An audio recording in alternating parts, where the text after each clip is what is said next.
Hello everyone and welcome back to another episode of You Need This Book in Your Life, and I would like to start this episode with a quick thank you to the 23 of you so far who watched the first video, acorns and oaks and everything. Hopefully you can say you were there when something significant started. If not, well, thank you for 5 minutes of your lives anyway, guys. Much appreciated.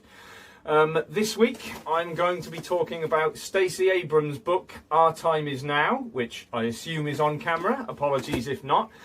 And I think the most important thing to say is that my children learn about the civil rights era in America as if it's something that's over. As if there was this period where you had Martin Luther King and Rosa Parks and Malcolm X, and they won, and it ultimately culminated in the victory of Barack Obama in 2008.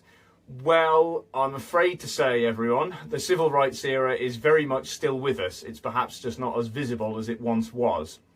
What Stacey Abrams talks about in her book is how in her home state of Georgia and also in wider America, the effort to strike black people from voter registration and Latinos and basically any community that's already disadvantaged and unlikely to vote Republican, efforts are still very much underway to cast them from the franchise and rob them of the power that they have according to the US Constitution. You will get a lot of smug people in life who say if voting changed anything, they would make it illegal. Well, newsflash, people, some places they're still trying to, so it's important that you fight for the right to vote.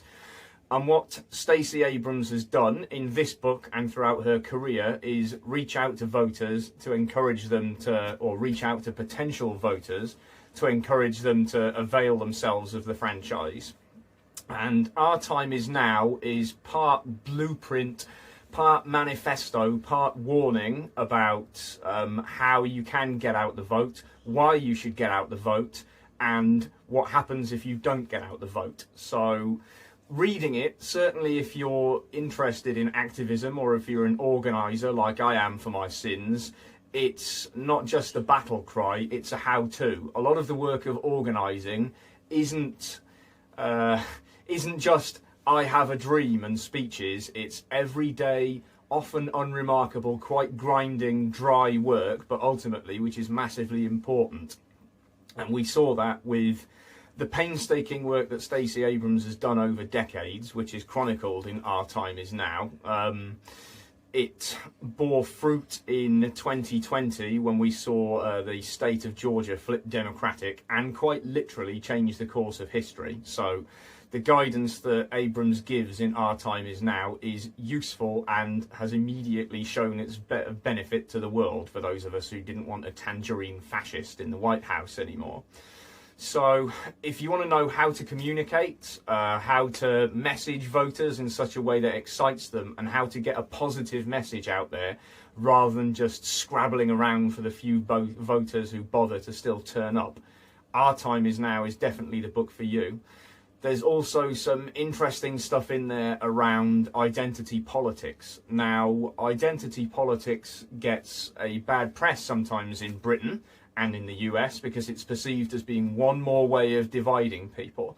Well, when identity politics is actually done correctly, as Abrams shows, all it is a means of targeting specific illnesses in society where they are most prominent. For example, it's just about targeting where there is an identified need.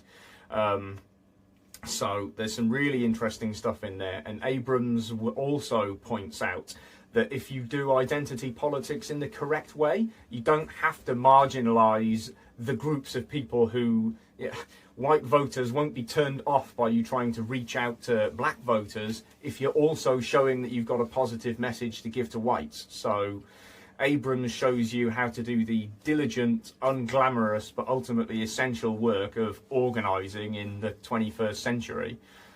So in answer to my usual question, do you need this book in your life? Well, hell yes, you need this book in your life. If you have any interest in social justice or in seeing progressive values win over the coming years, then yes, get this book in your life, read it, digest it, share it with a friend, do whatever you have to do. I'll be raffling off my copy when I finish this, If you're interested, leave a like or subscribe or get in touch with me in the comments or on social media. Next week, I will be discussing one of my personal heroes' books, Ian Dunt's How to Be a Liberal. So look forward to seeing you then. Cheers, everyone.